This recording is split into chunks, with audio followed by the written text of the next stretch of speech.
did a video a few minutes ago on how to make your own pickling spice. This is one of the prime ingredients in a corned beef brine. This is homemade pickling spice. Ricky, what'd you say it looked like?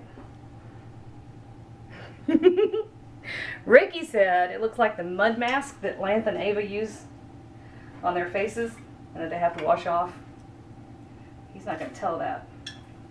So in this part of it, we're using 3 tablespoons of our homemade pickling spice. We're going to put a lid on it and save the rest of it for next week, so when we actually cook it, we're going to use a little more pickling spice in the braising liquid after it's done. This, rest of the ingredients for the brine. 2 cups of kosher salt. I know that seems like a ton, but remember you're curing this piece of meat. About a cup of brown sugar, 6 garlic cloves, pretty big ones. Pink salt, not to be confused with Himalayan salt. 2 very different things. Himalayan salt, of course, is pink colored because of the mineral content, and it comes from the Himalayan mountains. Pink curing salt, however, is sodium nitrite, which is a chemical that gives the corned beef its finished color, that pink color. Now, typically, sodium nitrite can be a little hard to find. The U.S. military used it for years. They gave it to the soldiers because it helped reduce ardor. This is, I guess, the only way I can think to say that.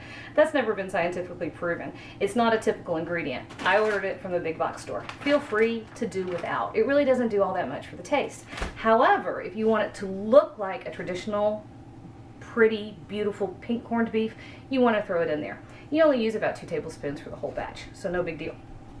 So here's our corned beef brine, right there. And at this point, we just come into the brine with the meat. And if you don't have quite enough room, oh, looky there, I just about did it. I'm going to add another cup of water. Wait a minute. And I'm also going to, hang on just a second, because this is where I'm tricky. If it won't quite stay submerged on its own, which it won't, it'll pop up and want to float. Here's what you can do. Is this going to fit? No, of course not. Take a dish, put another dish in it, set it right on top. You can add whatever you want to this top part to keep the corned beef submerged.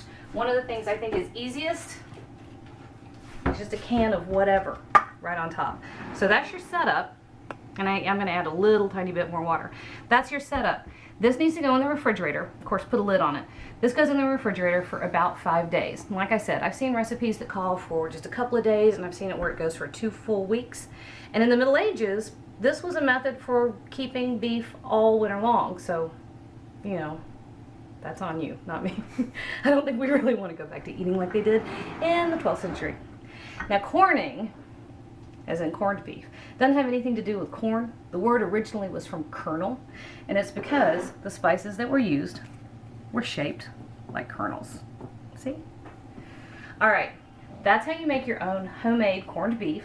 I'm going to stash this in the fridge, and then next weekend, right before St. Patrick's Day, I'm going to pull this out. I'm going to show you all how to braise it off, and it'll be the best thing you've ever had in your life.